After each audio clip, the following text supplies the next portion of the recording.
how have you wrestled personally with those questions? And then what have been the anchors for your soul? How have you anchored yourself in what you've walked through that could be helpful and hopeful for others?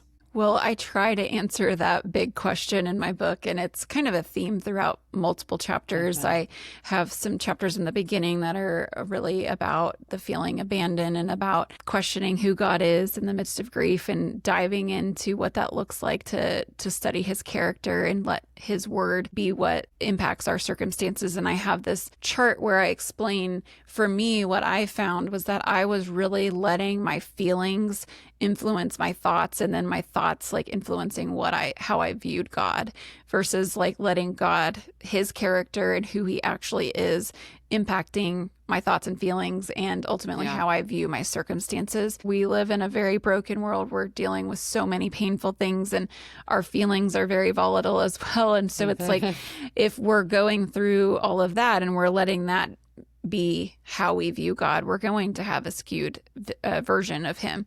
And that's when we get into problems like, oh, he must not love me. He must not be good, and those are errors in our theology. And I had to really pinpoint what I was erroneously believing about Yeah. God to help that. And then it's like, once I corrected those errors, and that wasn't easy because a lot of it's like, we know things in our head about God, but we don't feel them. And so there's definitely a wrestle between your head and your heart.